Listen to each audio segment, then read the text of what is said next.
3 men were thrown into the fire. The furnace was hotter than ever before. The king expected screams. The crowd expected death. The jealous officials expected victory. But what happened next shocked an entire empire. Because moments after the furnace doors closed, King Nebuchadnezzar saw something impossible. Something that should not have existed. Something that would change Babylon forever. There were supposed to be 3 men inside the flames. Only 3. But suddenly, there were 4, and the 4th man did not look human. The miracle was about to begin. Nebuchadnezzar's command spread quickly. The furnace must burn hotter, much hotter. Servants rushed to obey. Workers carried more fuel. Soldiers fed the flames. Bellows pumped air into the fire. The roar grew louder. The heat grew stronger. Soon the furnace glowed like a small sun against the Babylonian sky. The people stepped back. Even standing nearby became dangerous. The air itself felt hot. Smoke rose high above the plain. The furnace had become a symbol of the king's wrath. And everyone understood the message. No one challenges Nebuchadnezzar. Meanwhile, Shadrach, Meshach, and Abednego stood quietly. They did not resist. They did not run. They did not beg for mercy. The peace on their faces seemed impossible, almost supernatural. The crowd could not understand it. How could men remain calm while staring at death? The soldiers approached. Ropes were brought forward. The 3 Hebrews allowed themselves to be bound, their hands secured, their feet secured. Yet even as the ropes tightened, their faith remained unshaken. The king watched carefully.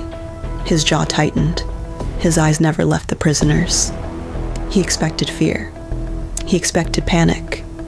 Yet none appeared. Instead, the 3 Hebrews seemed more confident than ever. Somewhere within the crowd, people whispered among themselves. Some pitied the Hebrews. Others admired their courage. Many simply waited for the inevitable. After all, nobody survives a furnace like this. Nobody. The furnace doors opened. A blast of heat rushed outward. People covered their faces. Some stumbled backward. Others shielded their eyes. The fire seemed alive. The strongest soldiers in Babylon stepped forward. They had one task: carry the prisoners to the flames. The king wanted no delay, no hesitation, no mercy, step by step. They approached the opening. The heat intensified. The fire roared louder. Every person watching knew what came next: death. Then something unexpected happened. The flames became so intense that the soldiers themselves were overwhelmed. The heat struck with terrifying force. And suddenly, the strongest men in Babylon fell. The crowd gasped. The soldiers collapsed before they could escape, consumed by the very fire they had helped create. Yet somehow, Shadrach, Meshach, and Abednego were thrown into the furnace, bound, helpless, surrounded by flames. The crowd looked away. Some could not bear to watch. Others stared in horror. Surely this was the end. Surely no one could survive. Surely the story was over. But heaven had other plans. The furnace continued to roar. Flames twisted upward. Smoke filled the air. The heat remained unbearable. And yet, something strange was happening. At first, nobody noticed. The crowd remained focused on the furnace itself. The king remained seated upon his platform.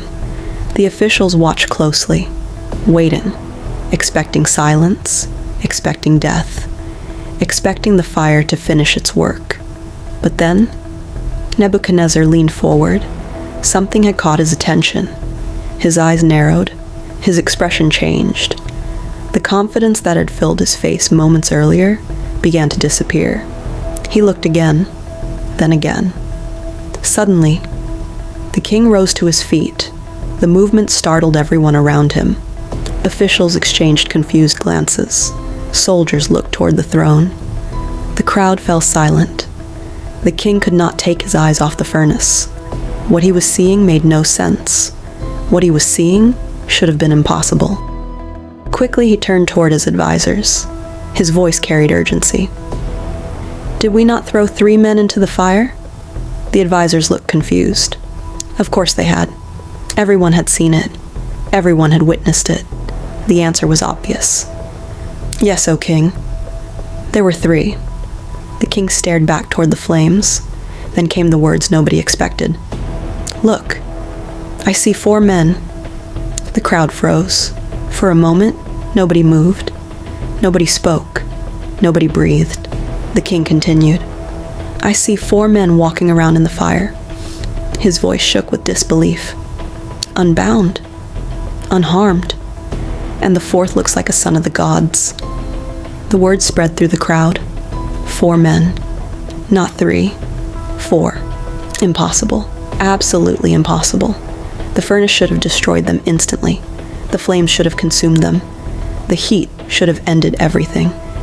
Yet inside the furnace, 4 figures moved freely.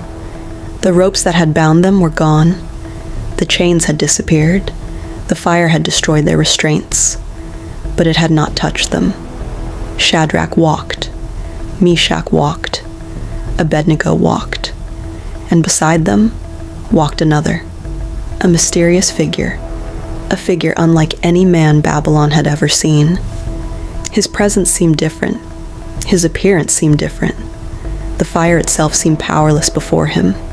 The flames that brought death to soldiers could not harm those walking beside him. The crowd stared in amazement. Fear began replacing confidence. Confusion spread everywhere. Some rubbed their eyes. Others stepped closer. Many wondered if they were imagining things. But Nebuchadnezzar knew what he was seeing. The king who had built the statue. The king who demanded worship. The king who challenged God. Now stood speechless before a miracle. Inside the furnace, the 4 figures continued walking, not running, not struggling, walking, as though the fire did not exist, as though the furnace had become a place of peace, as though heaven itself had stepped into the flames. The mysterious 4th figure remained beside them, close, protective, present. The 3 Hebrews were not alone. God had not abandoned them. God had not forgotten them. God had not remained distant. Instead, he was with them in the fire, and that truth would echo through history for generations, because sometimes God delivers people from the fire, but sometimes God chooses to walk with them through it. The miracle unfolding before Babylon was greater than anyone could have imagined. The king had wanted to display his power. Instead, the power of God was being revealed, not in a palace, not in a temple, but inside a furnace. The same furnace meant to destroy faith was now proving it. The same furnace meant to silence believers was now becoming a testimony. And Nebuchadnezzar could no longer ignore what he was seeing. The miracle was undeniable. The evidence stood before his eyes. The God of the Hebrews was real, and the entire empire was about to find out. If you are new here, subscribe now, because what happened next will shock you. Nebuchadnezzar could not remain seated. The miracle unfolding before him demanded action. The king stepped forward, closer to the furnace, closer than anyone thought possible. His eyes remained fixed on the flames. The 4 figures were still there, still walking, still unharmed, still untouched by the fire. The crowd watched in complete silence. Moments earlier, they had expected an execution. Now they were witnessing a miracle. The king reached the furnace opening. The heat still radiated outward. The flames still roared. But Nebuchadnezzar no longer focused on the fire. His attention remained fixed on the men inside. Then he spoke. His voice echoed across the plain. "Shadrach, Meshach, Abednego." The crowd listened carefully. The king continued, "Servants of the Most High God, come out, come here." The word stunned everyone. Only moments earlier, Nebuchadnezzar had challenged their God. Now he openly acknowledged him. The king who demanded worship was suddenly speaking with respect. The 3 Hebrews turned toward the opening. Then they walked out. step by step, out of the furnace, out of the flames, out of the miracle. The crowd stared in disbelief. Governors leaned forward, princes moved closer, military commanders exchanged shocked looks, officials rushed toward the men. Everyone wanted to see for themselves. Could it really be true? Could anyone survive such a furnace? One by one, they examined the Hebrews. Their clothes remained intact. Their hair remained untouched. Their skin showed no burns. There were no injuries, no wounds, no scars. Not even the smell of smoke clung to them. The same fire that killed mighty soldiers had failed to harm them. The miracle was complete. A hush fell over the crowd. Nobody could explain it. Nobody could deny it. The evidence stood before them. 3 men had entered the furnace. 3 men had emerged alive. And somewhere inside those flames, a 4th figure had walked beside them. Nebuchadnezzar finally spoke again. But this time, his voice sounded different. The arrogance was gone. The pride was gone. The challenge was gone.